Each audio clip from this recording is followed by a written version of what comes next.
Hello everyone, and welcome to Stress Busting in the 21st Century, hosted by the JS Group in partnership with Pearson. My name is Jenny Morton, and I am a university partner with the JS Group. We would like to welcome and thank Audrey, Elsa, John, Sharon, and Heather for contributing to this event and for helping us to provide it free of charge for you. Firstly, I would like to introduce Elsa Arnold. Aged 19, Elsa is an advocate for positive mental health and well-being.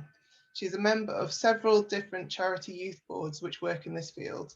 Having faced her own challenges as a teenager, she launched a number of local initiatives aimed at supporting members of the community, including a greatly successful virtual wellbeing week, which she launched last year.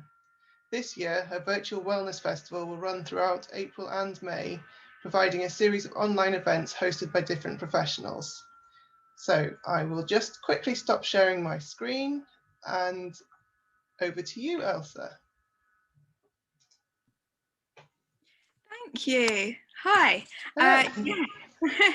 I'm Elsa, and that's exactly right. So I'm really pleased to be here because health and well-being and promoting positive health and well-being is something I'm really passionate about.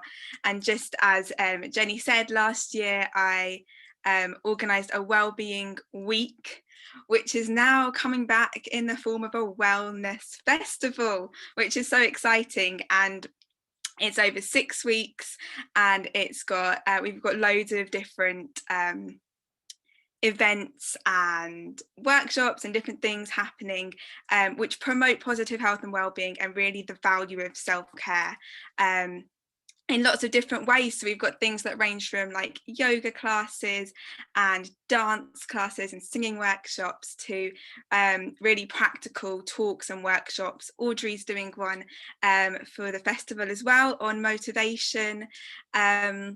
And we've got things on like managing anxiety and sleep and various different things. I'm not here just to promote the festival, not at all, but I thought it would be good to mention, as it was in my wonderful introduction, and also in case anyone's interested in taking part in anything, all of our events are free and online. So we want to make it really as accessible as possible to everybody to join. And you can find us on Facebook. It's probably the easiest place to find us. The name of our Facebook page is Wellness Festival 2021, but I'll put it in the chat as well. And along with, in case anyone doesn't have Facebook, I'll put our email address as well, so I can send you the link if you would like. So it'd be great to see some of you at those events as well, if you want to continue your wellbeing journey. And yeah.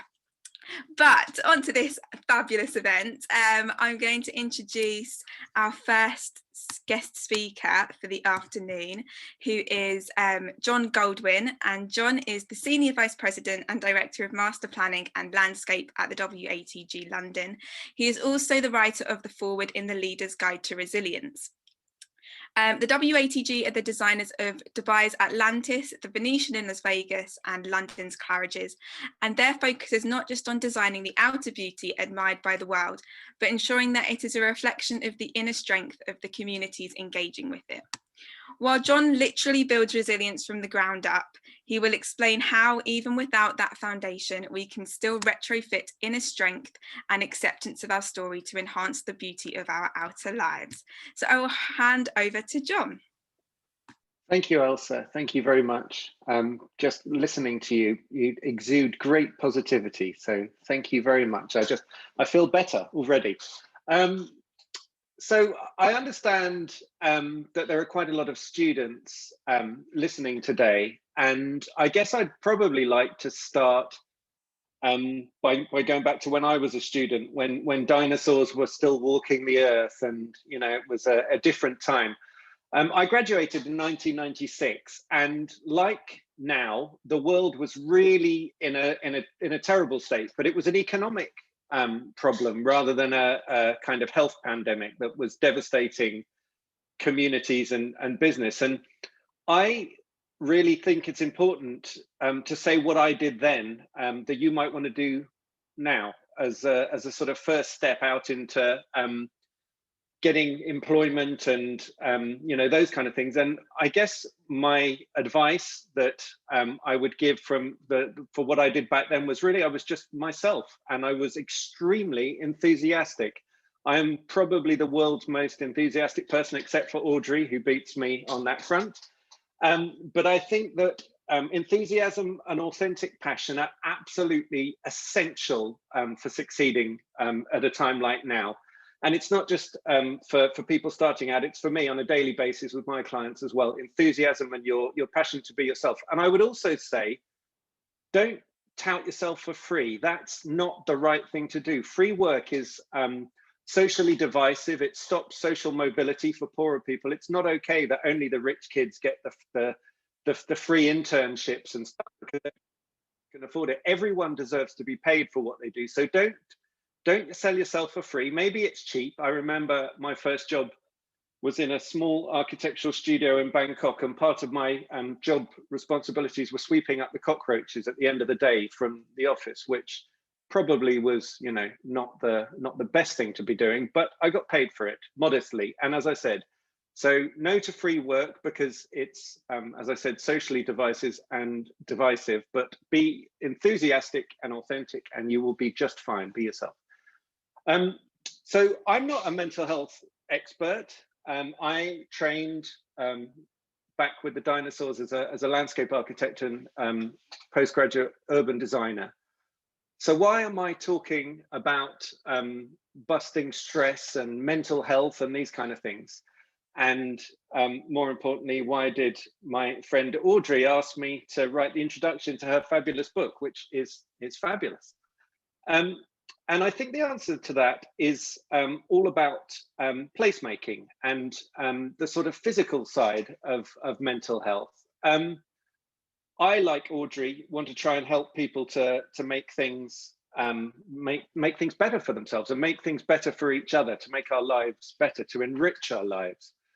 And the world itself right now, as I said, like when I graduated, there was an economic crisis, and now there's a health pandemic. The world is quite messed up. But I think all of us can help to fix the world by fixing places. And by fixing ourselves and the way that we sit within places, then that obviously starts to make the world a better place. And I think it's worth mentioning that I believe that cities are like organisms. And each one of us is like the immune system or the nervous system, the plasma within that organism. And collectively, our mental health, our well-being is affected by and also affects the places in which we inhabit. And I guess there's another thing. Anxiety is based on when you feel that you can't control your situation or can't control your outcome.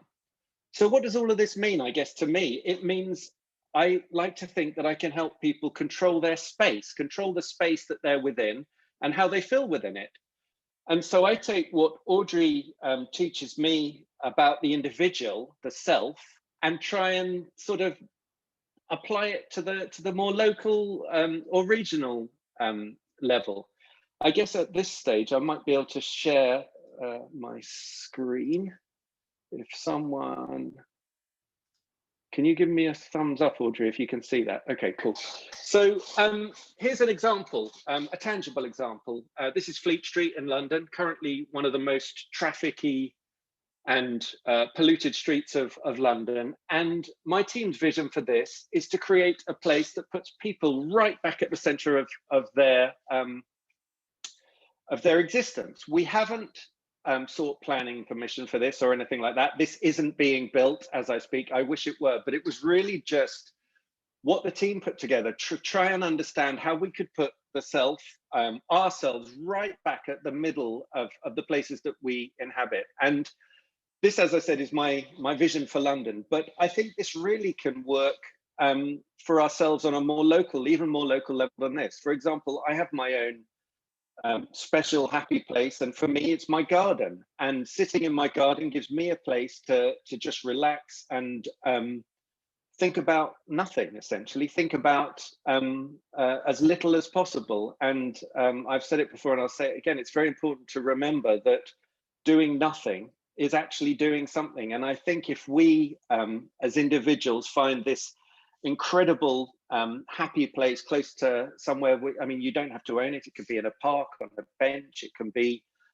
in a Starbucks or wherever.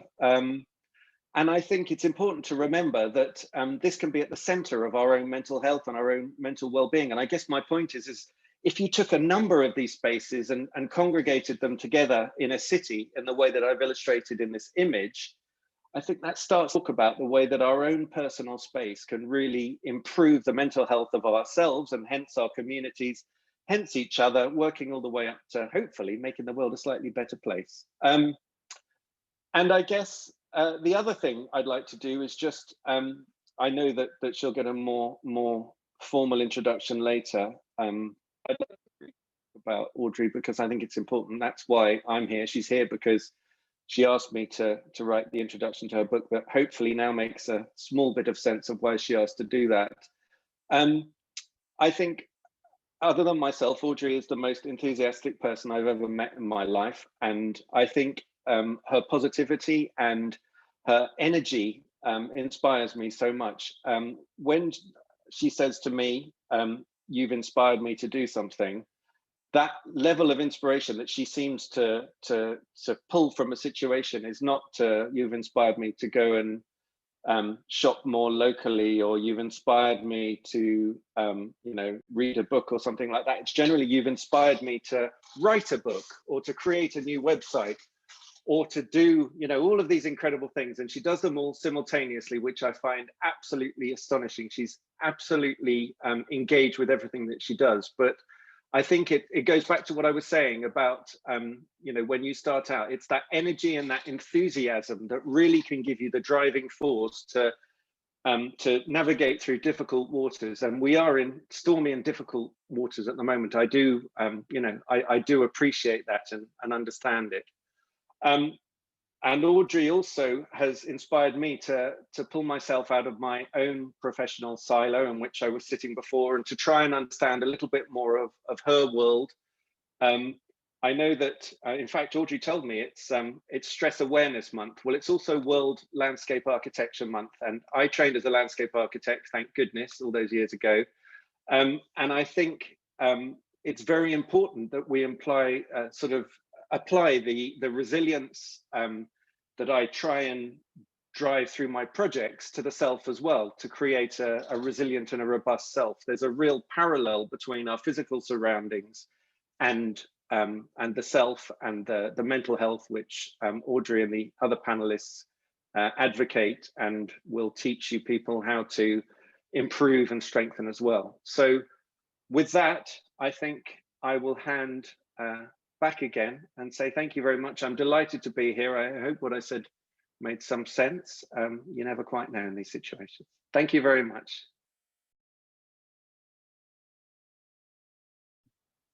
Thank you, John. Great. So our next speaker is Sharon Lawton, and Sharon is an award-winning coach who specialises in childhood resilience and the ways in which we can teach well-being and compassion as the foundations for lifelong success. For her, a resilient child will grow to be a resilient adult, and this is how she does it. So I will hand over to Sharon. Thank you, Elsa. Pleasure to be here. Thank you, Audrey, for asking me. I'm going to keep this brief because, as Audrey knows, if I'm passionate about a topic, I will talk about it forever. But this is one that I am really passionate about, so it does give me great pleasure to talk about this. Now, as Elsa said, I work with educators and with parents and with young people, and one of my particular passions is well-being, and in particular managing stress and creating resilience. In my opinion, I think we fundamentally underestimate what you young people are able to do if only you're given the tools to do it. In my experience in working with educators and with parents and adults, we fix it for young people too much.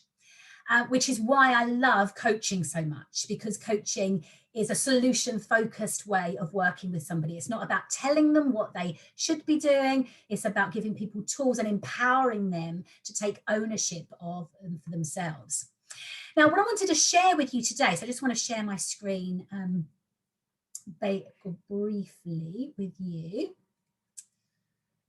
Hopefully you can see that okay. I hope that's visible there, Audrey. Everyone can see that okay. Fantastic, thank you. So I just want to share with you one of the tools that I use when I'm coaching, both with educators and with young people themselves. So often young people will come to work with me. It might be prior to going into higher education, might be talking about building resilience, moving into university. It might be dealing with stress around, sort of end of year or final exams. And this is one of the models that I share. And it's based on the triangle here. As you can see, the tripod's one of the most stable of structures. And if we put our feelings in the middle, whatever those feelings might be, so as a coach, I'm looking at building resilience as opposed to feeling stressed, because we look at what we want rather than what we don't want. So really notice that, thinking about what you want and saying what you want rather than what you don't want. You'd be amazed on how many people actually fall into that trap. But on the triangle, around the triangle, for us to feel resilient, there are 3 key areas. So the first area is physically what we focus on.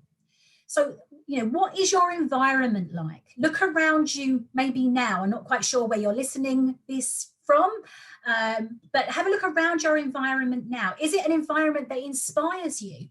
Or is it an environment that actually, when you look around, you feel that it's slightly draining? The images that you look at. Now, do you have posters on the walls? Do you have inspiring word art around you? Certainly when I'm coaching in my coaching studio, if I'm not coaching over Zoom, I have lots of sort of inspirational quotes around me or pictures that inspire me, because that does, I know, make a difference. But also your social media feed. Now, I know adults bang on about this, but it is important, but it's just as important for adults as it is for young people as well. But, whom do you follow? The people that you follow, it's like creating a little city around you. And the accounts that you follow, you're allowing them through the walls of your city. And so are those accounts ones that when you look at them, you feel good, they inspire you, you build you up? Or are they the type of accounts that when you look at them, there's lots of negative sort of postings, there's lots of comparisons, there's lots of sort of toxic sort of sharing. So be aware of that, take action. Resilience is about taking action. You don't have to follow that stuff, so choose wisely. And also the way that we see ourselves and also our situation. So we can't always necessarily choose what is going on for us in our world, but we can 100% choose how we respond to it. We can 100% choose how we think about it. Those are the things that I know are addressed also in Audrey's book. And remember, choosing to do nothing is still a choice. So we always have that within our armor, in our personal power. So that's one side of the triangle. The second side of that triangle are the thoughts and the words that we use when we are talking about ourselves and when we are talking about our situation. Now, I can tell a lot about a person when I'm around them, their level of resilience and their sense of self-worth, just by listening to the way and the words that they use. Because if you talk about yourself or your situation in a self-depreciating way, the message that you're giving unconsciously is, I don't think much of myself, and I don't expect, therefore, you to think much of me too. So you're almost unconsciously giving permission for other people, not only to think badly of you, but also to jump in on that sort of negativity. Now, we talk a lot about banter, and banter's fine, but actually, when you really listen to that banter, is that banter that is building each other up? Or is it banter that's stripping each other down? Because even friends can talk about each other toxically and negatively. So again, be aware of that. Be aware of what you allow into your environment. But not something that I'm going to focus on today, but the thoughts that we have and the way that we talk about ourselves. But I'm going to challenge you just to listen out for what I call hot words. Automatic negative thoughts, ants. Words that include words like should, ought, must, can't, got to. Listen out for those, because they are the start of your negative thinking. Just a little secret, and I don't generally talk in sort of generalizations, but I am going to here. Everybody, even the most resilient of people, have negative thoughts. But the difference between those people who are flourishing, those people who are successful, whatever success means to you, and it will mean different things to different people, the people who are taking action and moving forward are the ones that hear the negative thoughts and start to reframe them. But it has to start with you noticing the unhelpful thoughts first. But where I just want to spend a little bit of the remainder of my time is across the bottom, our physiology, our body language. Now, this is all based on research by Professor Amy Cuddy at the University of Harvard. You may or may not have come across her before. If you haven't, I would recommend you look up her TED Talk on body language and our physiology, which is incredible.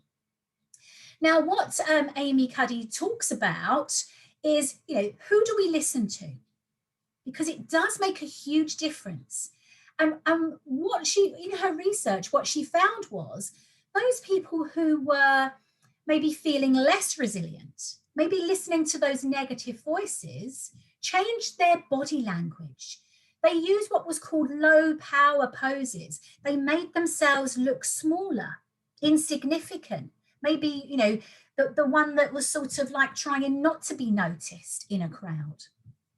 But those people who tended to be more confident held themselves in a very different way.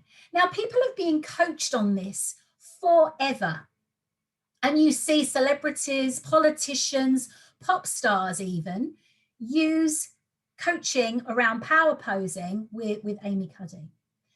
And basically what she challenges us to do is, if we are not feeling resilient, and what I'm going to challenge you to do today is to pick one side of the triangle and start to focus on that. But specifically, we can focus on power posing. Now, it's not about fake it till you make it. I don't believe in that. But it is about be it, use it, fake it until you become it. Because we can train ourselves by changing our body language.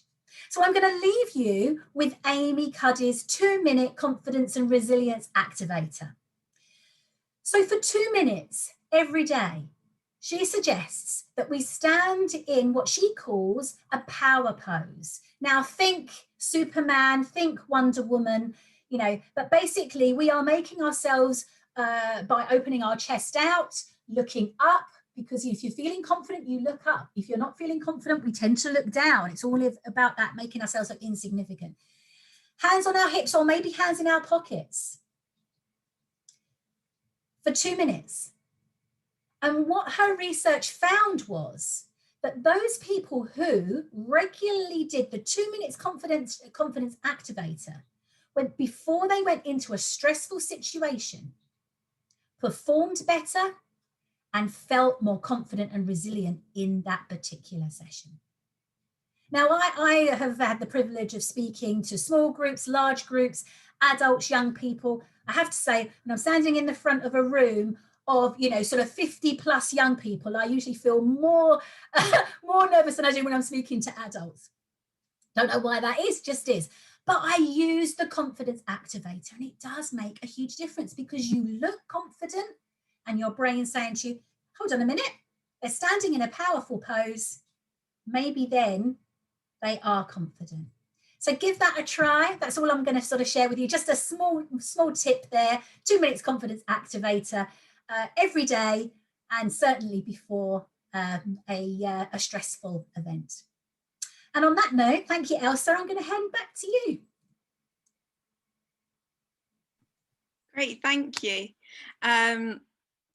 Amazing. I've actually, coincidentally, yesterday I was just writing about power poses as part of the university essay. So it's been something that I've been thinking about a lot. Yeah, okay, great. So our next speaker is Heather. And Heather is a student professional development manager and wellbeing champion at Brunel University, supporting students at critical times of life's transitions with the key message: it's not always what you know that makes you a success, but the inner strength of who you are. So I will hand over to Heather. Hi, and thank you very much for that lovely introduction. So I'm just going to keep this brief. I want to really just discuss the topic of qualifying your resilient health. So there is a lot of pressure on students to achieve academically, and there's also a lot of pressure on students to jump straight into a graduate role. However, COVID-19 really, I mean, it's fast-tracked the change and the shift of what qualifications are and what they mean. I'm just going to share my slides with you.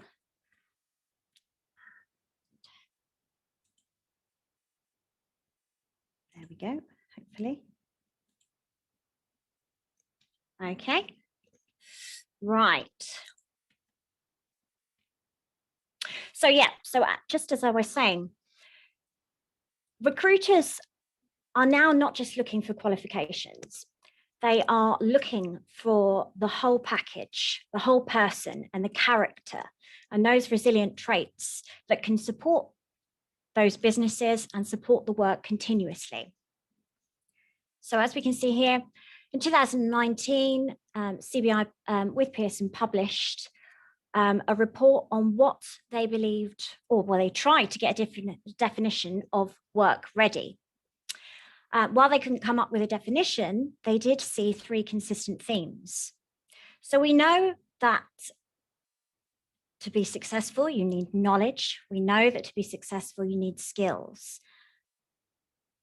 But what do we define as character? So how do we start? So the best way to start in building a character and building up yourself is to know what your strengths are. So these are 6 different strengths. And as you can see from the imagery here, what's sitting within those 6 different strengths is actually, it's not formal qualifications. It's not anything that you can learn through theory, but what actually these 6 strengths are is all based upon and made up through your core character, your core values, your experiences in life, your culture, religious factors, environmental factors, your political beliefs. It's what fundamentally makes you up as who you are. So to start building a character, the first tip is to just start to break it down and start to reflect upon the experiences that you have in everyday life, not just professionally, but personally. So this is an example of a personal SWOT analysis that I came across from Millennials Matter. It's just a simple example of a personal SWOT analysis that a student put together to start embedding a little bit more information and understanding what she could offer.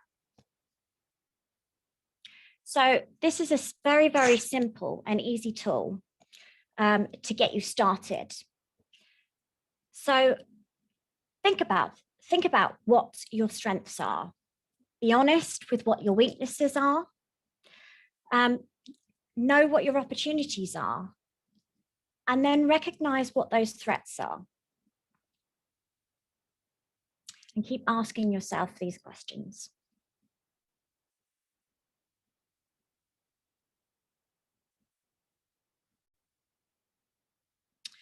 Now, this is a really, really good tool that hugely helped me actually from Audrey's book. Once I started to think about what my goals were, I then started to, and obviously once I'd done my SWOT analysis, I then started to fill this character sheet in.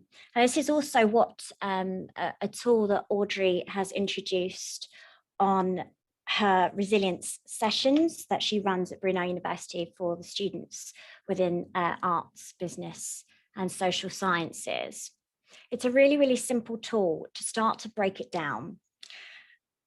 It's hugely overwhelming at the moment. We're getting so much conflicting information, worrying about coming back to university, just physically, online teaching, thinking about all of the different activities, everything that we need to do to tick boxes to gain that graduate job, or the job of our dreams, should I say. So this is just a really, really simple and easy way to do this. So when I started to do this, I started to put down, you know, my unique skills, my traits, and then, as you can see, my weaknesses. Hugely self-critical all of the time. But in starting to write down what I had achieved, it became a little less overwhelming, a little less scary. And the more that I started to recognize what I was good at, and I started to build in not just professionally what I was good at, but also what I do in everyday life, recognizing, you know, the people that I communicate with, those networks, those people that really inspire me, and I started to look at who those people are and what made them those people, the people that I inspire to be like, Audrey being one of them. as she is for many, and especially for our students. So before I end, I just want to give a very, very quick kind of reflection of 2019 for me. We went so quickly from classroom teaching, from being able to meet face to face and get to know students in order for us to continue to provide sessions for them, because that's my area of work. Very, very quickly, immediately, okay, so we had to adapt and do everything virtually online. I'm an event manager. I'm used to running around and meeting and greeting people, getting to one room to the next, and that's what I was used to doing. At the very beginning, I will admit it, it was overwhelming, and just trying to very, very quickly go, boom, okay, right, this is an event, it's online, how do I get people to register? Having people come in, we all know that you're still on mute, it still happens, I still do it. And I'll admit, it at the very beginning, I absolutely failed. It did not go according to plan, it was not perfect. I had such, you know, such high hopes that it would transfer immediately. But with no time and no planning, of course things are going to go wrong. However, once I got over my initial inner critic, should I say, I was able to start to really value what I was learning. I was then interested in and engaged in learning more about the different platforms and what we could do, to the point where now actually my name comes up as an expert, and I'm recommended to help people provide event solutions on different platforms, which is great, absolutely great. Where I was a massive tech phobe before, I was terrified of technology because I considered myself to be a people person, which to me was a physical environment of people. I've hugely adapted, and now I'm a virtual community person. So it's really, it's flipping the mindset of what you knew beforehand and embracing the changes as we go forward. We still need a network of people. We still need to be able to have a knowledge and those academic qualifications, the theory. But what we really know now is that it's the way that you adapt, it's the way that you see things, it's the way that you take action. It's okay if things go wrong, because we aren't perfect. Even technology will go wrong. We are human beings, and we just need to care. We just need to be a little bit more compassionate, as we are with others, with ourselves. So really, that's where my tips are. Take the action. Actually reflect upon what is working. Don't allow your self-criticism to overwhelm you. And learning is continuous. We learn every single day, and we always will continue to learn, because it never stops. Things will always change. But by embracing that and moving forward with it, we can achieve success and continuously achieve success. So with that, I'm just going to end on my final note that failing is a part of our continuous learning. And it does make us who we are. And who we are is wonderful. Okay, thank you very much. I'm going to stop sharing my screen now, if I can.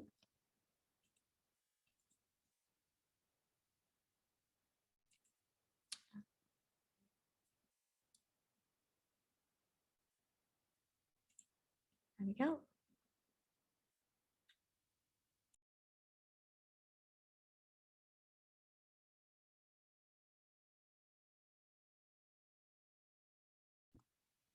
Amazing, thank you, Heather.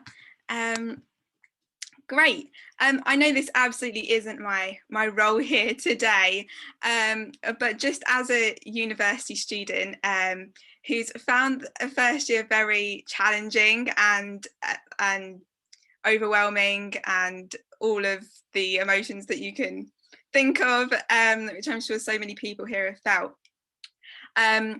Particularly in the last 3 months, it's really taken, I found the beginning of the year very difficult, because we started it in lockdown, and it was all back online, and it was all back to what it had been like this time last year. And what I found really useful, and which is why I love this event and stuff like this, is that I really had to I guess dig deep to sort of recognize what I needed to do to support myself in order to get through a difficult time, when there isn't, maybe it depends on your university or where you are or what you're doing, but there isn't necessarily always loads of support right there. I think in some ways, in some places, students have been a little bit I don't know what the word is, I don't want to say the wrong thing, but a little bit put to one side in a way, and so that's been really challenging. But what really helped was breaking it down and finding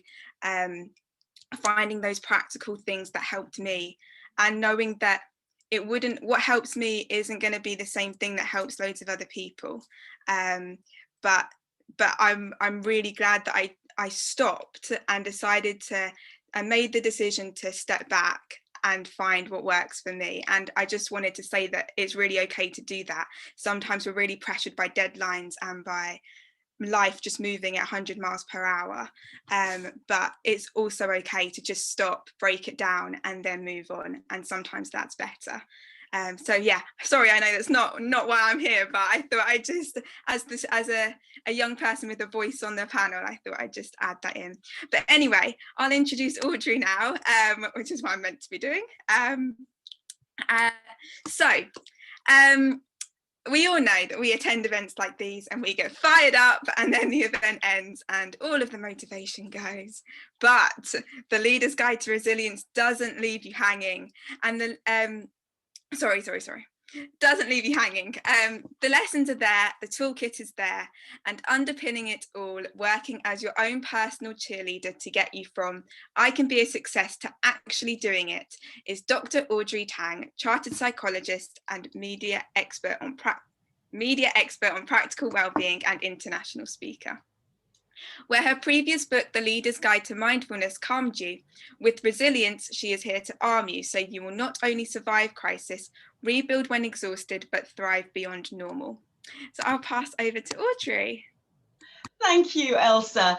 And actually what you said pretty much sums up my talk. So I think we can all go home right now. It's who you are is far more important than what you know and what you have.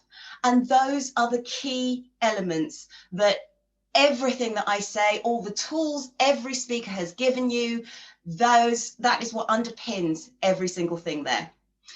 And I'd like it if you would be kind enough to indulge me as I start my talk with, for me, one of my favorite poems about inner calm. And this is If by Rudyard Kipling, who says, if you can keep your head when all about you is losing theirs and blaming it on you, if you can trust yourself when all men doubt you but make allowance for their doubting too, if you can wait and not be tired by waiting, or being lied about, don't deal in lies, or being hated, don't give way to hating, and yet don't look too good nor talk too wise. Now, that is a poem which I read when I was younger, and I thought, yep, that is what I need to do. That's how I need to manage stress. But did you know that even Rudyard Kipling, he himself had so big an argument with his brother-in-law that he was forced to leave America, his dream home, with his wife and come back to the UK and rebuild the rest of his life there. It's not as easy to do as it is to know. Why? Well, because stress in the 21st century is psychological. It's not simply a case of a lion chasing us and then it chases someone else so we get a bit of a break. How do we get a break from thinking, I must make those deadlines, I need to do that in tray, I've got a new promotion coming up and then my friend might get it instead of me? How do we stop that when it's just going on and on inside our heads? If we were to eat poison berries that looked beautiful in the forest, we could purge ourselves of the illness.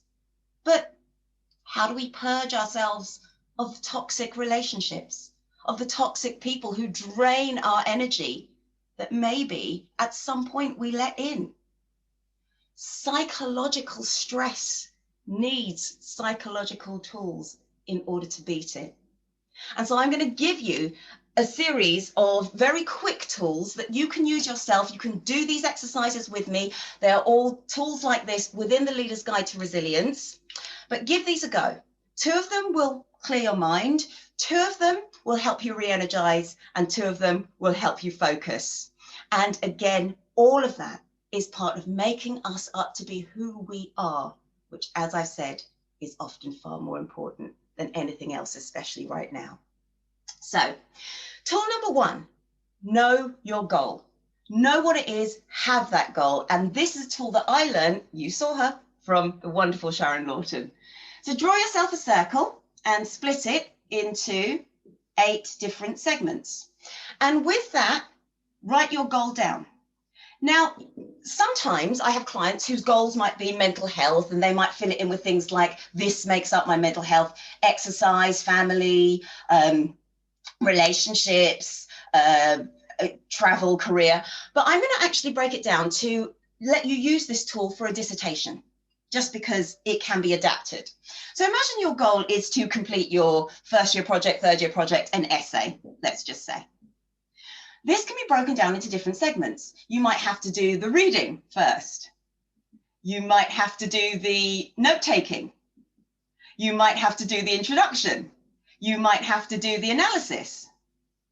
You might need to do the proofreading. You might need to do data collection, and so on.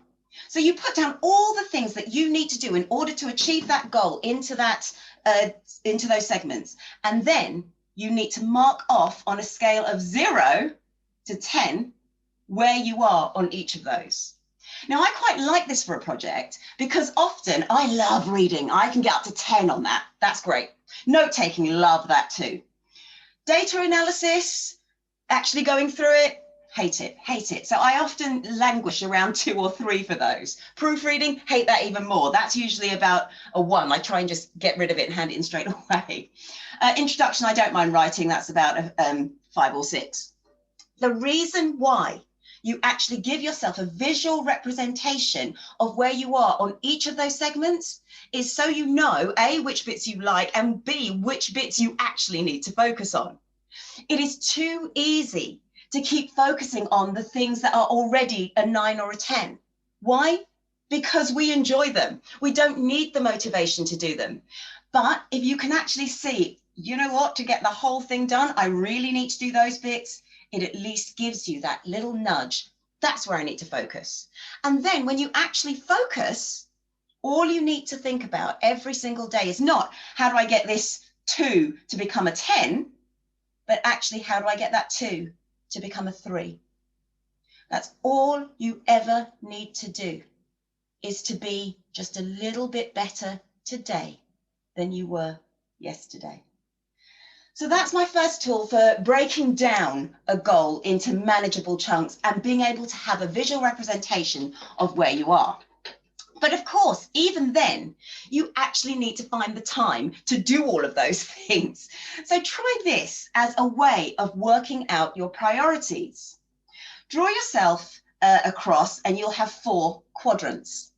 In one quadrant, and you can either write it down or you can write it on Post-it notes and stick it in there, is all the things that are important and urgent that you have to do. Important and urgent. So deadlines, medical appointments, those sort of things, important and urgent.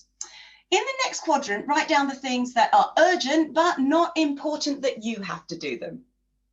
Next quadrant, things that are important but not so urgent. So important you have to do them, but not so urgent. And finally, last quadrant, not important and not urgent.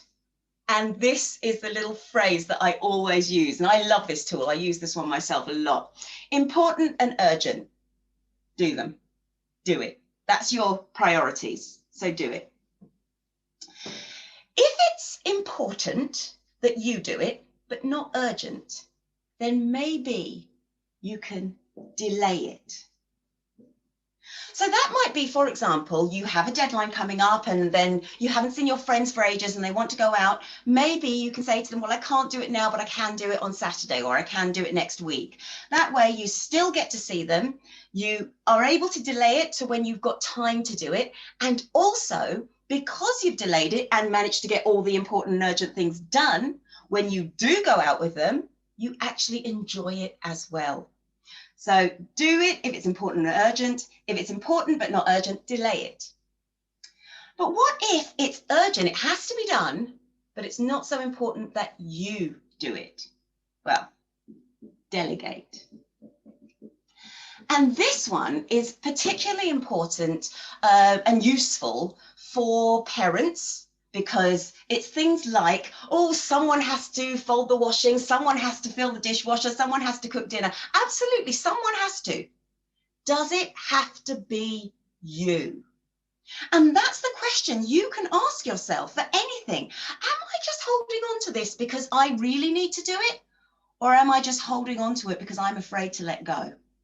Ask yourself that question, because delegation is a wonderful way to connect with other people, because what it's doing is it's telling people, I trust you. I believe you can do this. And it helps you develop the skills to support them in doing it as well. So if it's urgent that it has to be done, but not so important that you have to do it, learn to delegate it. And then when you've delegated it, not only do you have more time to do the things that are important and urgent, but you may also find time to grow, to develop, to explore new areas, because you're not holding on to things that actually you no longer need to hold on to. And this last one, if it's not urgent, not important, this is the easiest of all. Delete it.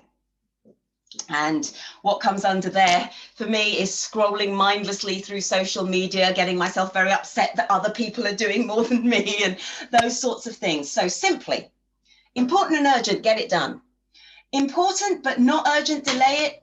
Urgent but not important, delegate it. Not important, not urgent, delete it. Do, delay, delegate, delete. That's all you need to remember. So these tools are really great for clearing your head. And you may go away and think, yeah, great, I'm going to do those. And you'll do them. You'll do them for probably a couple of days. And then the motivation will run out a little bit. You'll get a little bit tired. Maybe you just won't feel like filling that in today.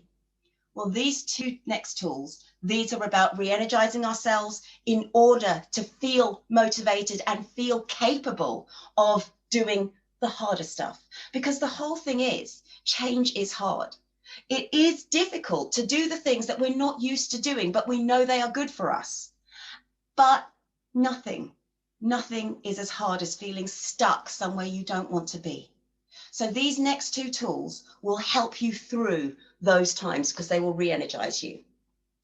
This one, and all the speakers have talked about this one today. They've talked about the people we surround ourselves with, the external environment. It doesn't always need to be physical, as in buildings or trees or nature. It can as easily be the people we surround ourselves with too. So I'd like you to draw some cups of a hot drink, hot chocolate, tea, coffee. The reason I choose something hot is because it's warming, it feels lovely, and I like to have a nice hot cup of tea with somebody that I enjoy spending time with. Have about 3 of those cups. You don't have to have that many if you don't want to, but in each of those cups, I want you to write down the names of the people you would like to share that cup of tea, cup of coffee time with. So whatever those names are, I want you then to write down their values. So for example, as John was so kind to me earlier, I'll put his name down there. That's someone I want to share a cup of tea with. And yes, he's enthusiastic. So that's something, he's passionate about stuff. And I really, that's contagious and in a good way. And I love that. So he's passionate. He's funny, he makes me laugh. So he's humorous. And he's thoughtful. And that's something I enjoy because I learn something from him as well. So thoughtful. Now, there may be many more values that you will put in there.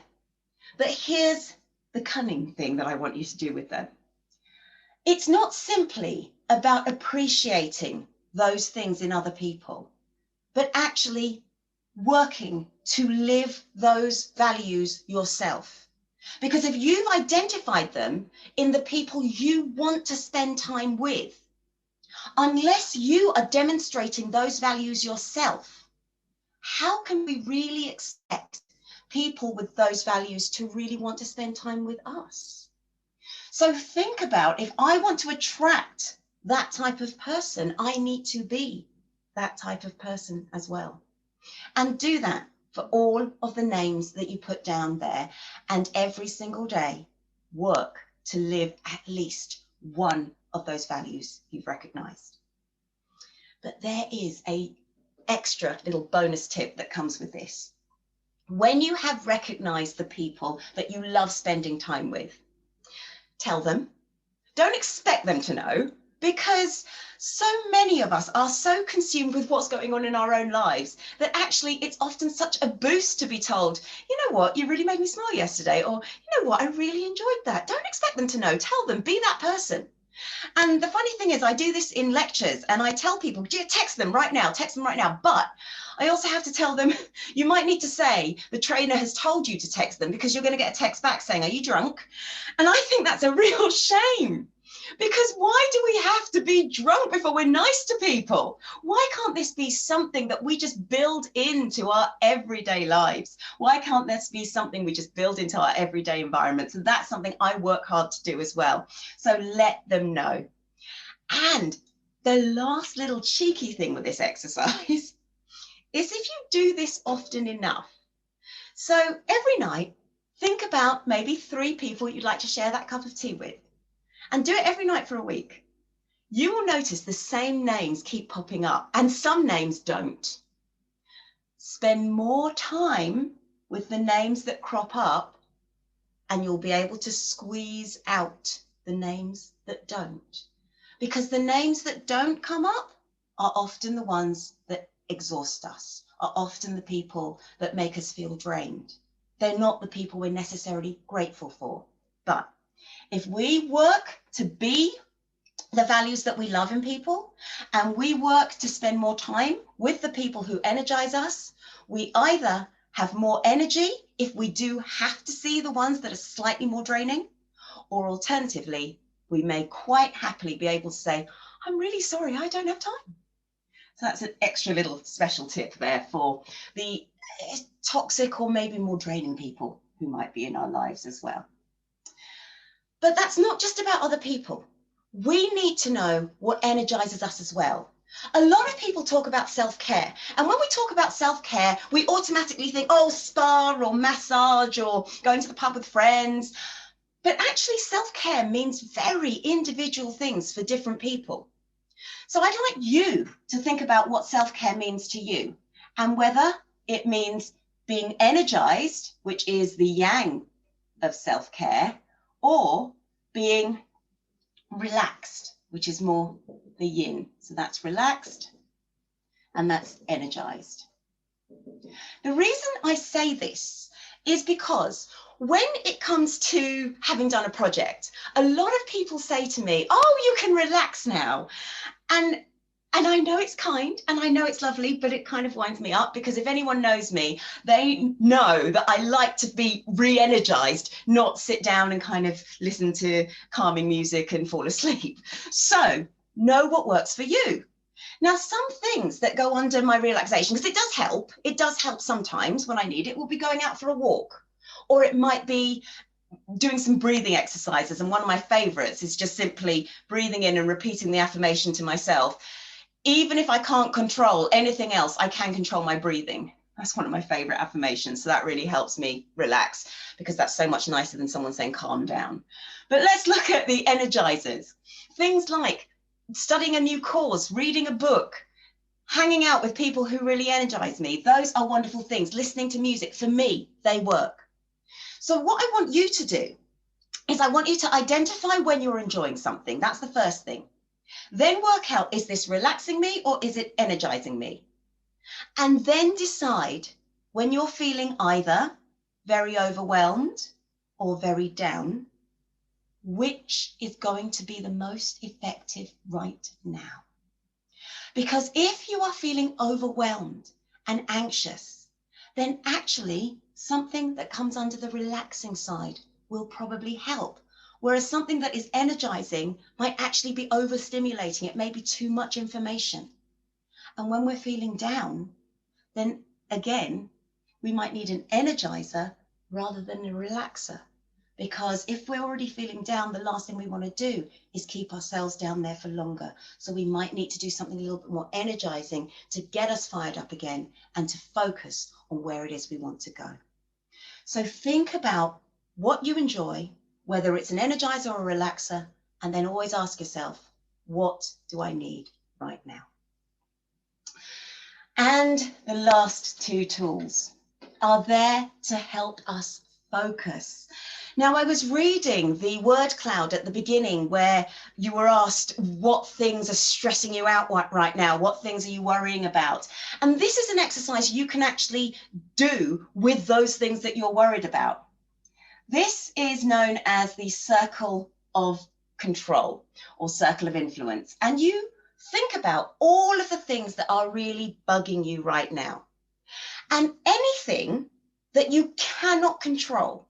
So COVID, for example. Yes, we can wear masks, but we can't control it. We're not necessarily the scientists. This goes just in the circle of concern. So COVID, for example, might go here. Because there's nothing we can do. We're concerned about it. We're worried about it. There's nothing we can actually do about it. But anything we can actually do, then that goes in the middle. So if you are worried about your essay, that is something that you can do. You could break it down into manageable chunks like the goal wheel that I gave you at the beginning, but you can do something about that. So anything that you can actually take action over, that goes in here, which is your circle of influence. And so this might be your essays. This might be your revision. This might be applying for that job.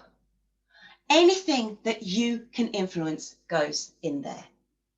And that way, if you find yourself taking up all of your thinking time and energy with things that you can do nothing about, try to channel them into something where you can actually affect the outcome. And that brings me on to my last point, which relates to something someone said, and that was worries about the future, worries about the future. And a lot of us spend a lot of time thinking about the future, or a lot of time worrying, resenting, regretting the past. The key tip I can give you here is, yes, it's great to have a goal. So have an awareness of where you want to go, because that gives you a direction. In terms of the past, there's not a lot you can do to change it, but there are a few things you might be able to do to reframe it. For example, seeing yourself as a survivor rather than a victim, seeing yourself as someone who's overcome something rather than be brought down by something.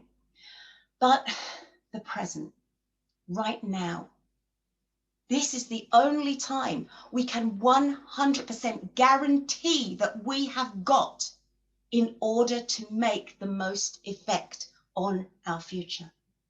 So use the present now, the guaranteed time, to do what we need to do to make the future what we want it to be. And one lovely little tip to stay within the present, and I'd like you to join in with me for this, is just simply stretch out, because we have been sitting down, remember the power poses, posture, and so on, and think about anything, one thing that you love in your life that you've got right now. Just focus on that one thing, because that's in the present. That's in the present. I want you to now stretch across your chest and think about one person that you have in your life that you love right now. And shake out, and I want you to think about one thing that you are looking forward to doing today. And then when you go and do it, really enjoy it. So to bring us back to Rudyard Kipling, he actually wrote "If" after he'd had time to process that fallout. He went back to the UK, he thought about it, he overcame it, he rebuilt, he kept going, he learned, and so can you. So if you can fill the unforgiving minute with 60 seconds worth of distance run, yours is the earth and everything that's in it. And you'll triumph o'er the race you've run. There is yet a postscript, because the literary scholars among you will be saying, but that's not the actual ending. No, that is the Marie Stopes non-gender biased ending to the poem, which she did suggest to Rudyard Kipling, who kept his head and told her politely he was not going to change it. But that is the final tool I'm going to give you. If you don't like something, you can choose to change it. If any of these tools, for example, don't work for you, you can choose to tweak them. And if rather than seeing our mental and emotional fitness as simply the absence of stress or the absence of mental illness or the absence of suffering, if we can see it instead as the presence of wellness, the opportunity to grow and the ability to flourish, then resilience will allow you to, yes, cope, but it will also allow you to rebuild and then thrive. Thank you all so much for attending the session.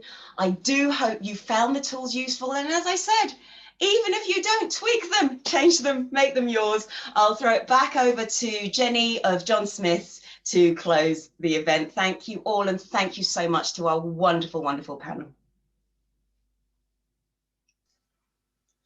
Thank you, everyone. That was really interesting and very valuable information. I think the students will all take away some really useful tips there. And Elsa, that was not out of the ordinary at all. That was really useful as well to get your input on that. So don't worry at all. That was great. Thank you.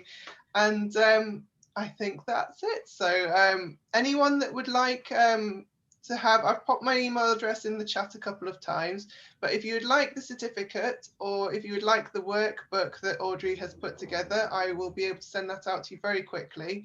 A few people have already emailed me, so some very keen people there, so I will send that out to you as soon as possible. We will be uploading the video onto YouTube, and I'll send that out to everyone as well. So any questions about the event, just get in touch with me. We do have more events coming up, so if you would be interested in that, just let me know and we can let you know the schedule of events coming up. But thank you very much, everyone. That was great.